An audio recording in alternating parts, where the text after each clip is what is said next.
Hello everyone, I'm pleased to be here with you for this session. So I will try during the short time that we have to navigate a little bit about the IoT landscape, the growth of the IoT, but not only for connectivity, because of course today we are at the GSMA Mobile Congress listening to cellular connectivity, but also to security, which is starting to be very important in the market that we see on the IoT space. I'm Grégory Laloy, so I'm responsible for the product line IoT within Thales. For the ones who doesn't know who Thales is, so Thales is at a glance having three main core business. The first one that we have is defense and security, aerospace and space, and the one that we represent today, which is cybersecurity and digital identity. From this perspective and this angle, we at Thales are one of the leaders in IoT provider for eSIMs. We deliver millions of hardware, and from those hardware, the eSIM, it's the foundations of what we call the root of trust for any IoT devices and deployment using cellular connectivity. On top of that, at Thales, we provide also solutions, so for payment, banking, government applications, and also we are leading the way for cybersecurity. What we see in cybersecurity, there are different aspects. There is an aspect from what people do in their environment for IT, OT monitoring, and we will focus on the presentation here today for IoT cybersecurity. On top of that, we are becoming one of the top 5 cybersecurity providers with the latest acquisition that was done of Imperva in 2024. So let's talk a little bit about connectivity and the connected world. So connectivity, IoT devices, is not only about connecting people, it's connecting devices and getting the data from those devices. What is really important, when you get data from those devices, you need this data to be accurate and also to make sure that all the data will come from resiliency in order that you have always access to those data. With those data, you will take actions in terms of your own life, but also on some applications for critical infrastructures, you need to take the measure of decisions of the data that will get out from those devices, and it's really key that you monitor that. IoT devices is growing, and there is more and more data that will be processed and out, and I think from some presentation from DI that can help also to drive those data analysis, but we need to see exactly how we can manage the number of data that is exponentially growing. In terms of devices, we see from a research from Ericsson, by 2050, more than 24 billion of connected devices will be there.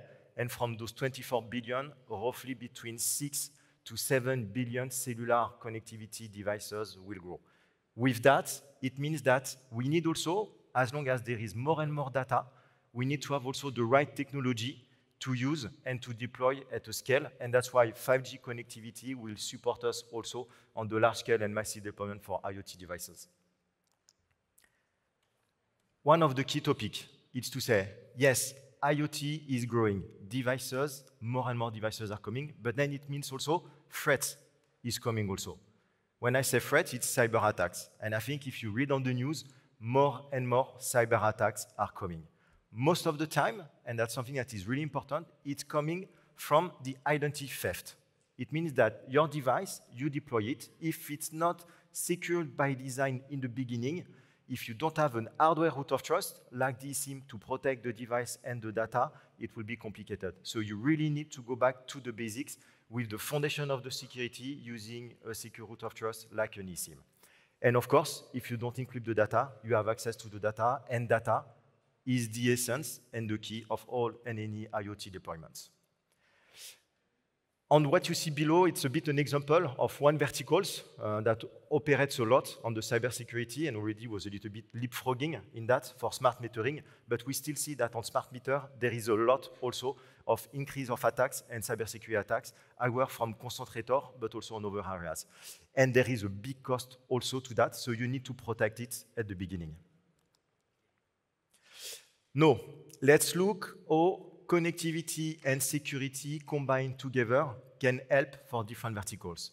We are just here outlining few verticals, smart metering, automotive, track and trace, healthcare, but of course, this can be applicable to any other verticals in the IoT market.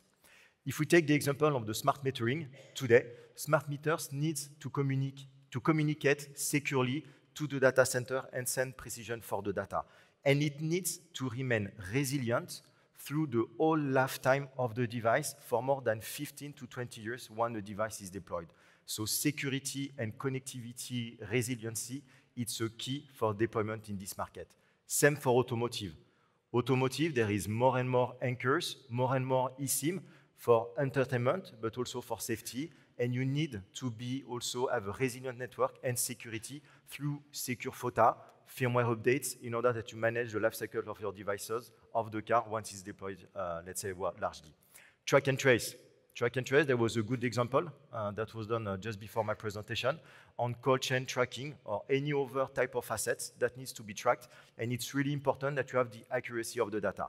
For instance, on the demo that was done, if someone was stealing the data and changing the data, instead of the shrimp, you cannot eat it, it's a you can eat it, then you have issues. So security and data integrity, it's key, and we will present a little bit better on the next slide what we do as Thales to provide the combination of connectivity and security. Healthcare, it's important because it's linked. There is a lot of regulations that are already there, but there is also new standard that will come to support that on the healthcare side. Now, if we look beyond these different verticals, let's take what the IoT market says from two perspectives. On the IoT value chain, we have two main actors, device makers and service provider. Some, they have exactly the same constraints. They need to provide scalability for their platform, deployment, flexibility, and be capable to address the world. But on the other side, they have also their own challenges that they need to address. For a service provider, they need to scale globally, and they need also to use local connectivity independently on where the device will be detected. For the large IoT devices, they want to simplify what we call the SKU, single key unit, to manage also the lifetime of their devices and the production, and to be more efficient once they deploy the device in the field in different markets and verticals. Now, talking about those challenges, what we see is that, of course, cellular connectivity is the most reliable global connectivity for IoT. We have made a study with Arthur D. Little, and from the 4 most important features that are required for an IoT device deployment, it's quality of coverage, device identity and protections, device lifetime, and compliance to regulations. And I will come a little bit on the regulations that are coming because it's starting to be more and more important, and we need to take care of that one. What we see also, it was presented during the Verizon presentation, the new standard that is coming, SGP32, that will provide for the IoT the massive deployment, taking the ability of changing from, let's say, one profile to another, one operator, so resiliency, but also massive IoT deployment and security. Looking at the landscape of the IoT security regulations, there is a lot. And to navigate around this, it's very difficult because it depends. Either it can be central regulations, like for instance, for the automotive one with the ISO 21444 of cybersecurity for roads for vehicles, it's standard and needs to be addressed for the different, let's say, markets.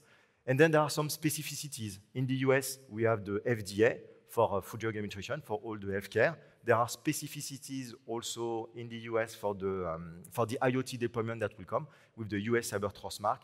We have the same in Europe that is coming with the CRA, the Cyber Resilience Act, and the RED. So there are more and more regulations and standards that are popping up. And it means that we need to be ready to answer to those standards that is coming and that are putting also a level to adopt a new security level. How are we going to do it? Today, at Thales, we want to provide for a customer a kind of a single pane of glass, a solution that is combining connectivity and security together.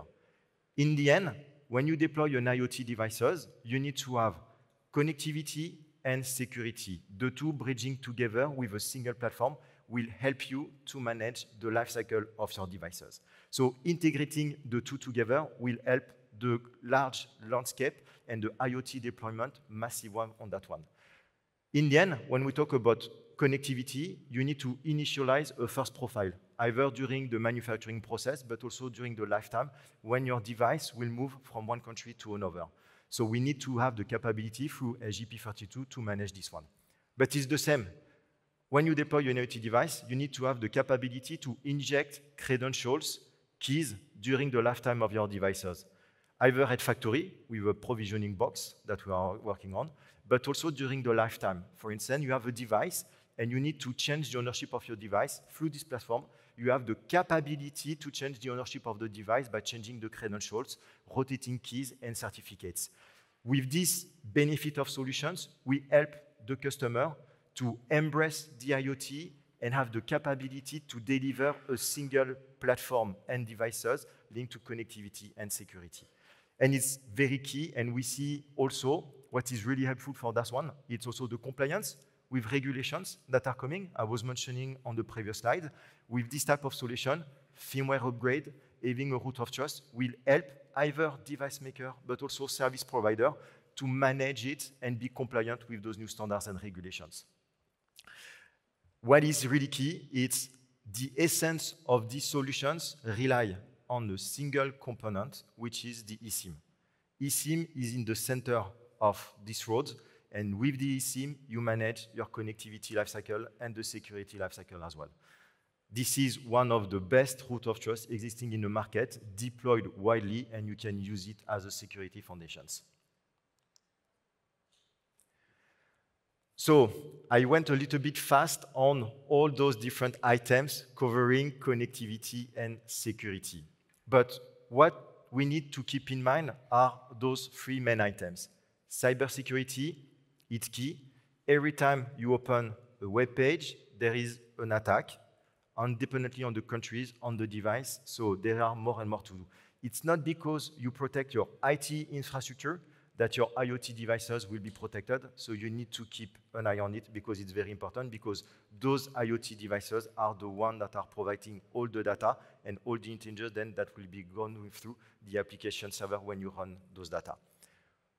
Security by design is key, and if you don't do it in the beginning, the rollback is very complicated. So you need to think at the security by design at the beginning. The second main items, it's also with the new standard, HEP32, that will help to enable massive IoT deployment. And this is really key, because if you want to have a successful deployment on an IoT market, you need to simplify the logistic, simplify the usage of changing from different profile and different also security levels, and it's key also to have it like that. And at Thales, what we really believe is that new standards like HEP32 and others that are coming on the cybersecurity side is really helping us to foster the IoT growth and implement a practical of new security services, and that's what the platform with HEP32 and our connectivity and security management platform is made for. Thank you very much, and I will hand over to Chantal for the next one. Thank you.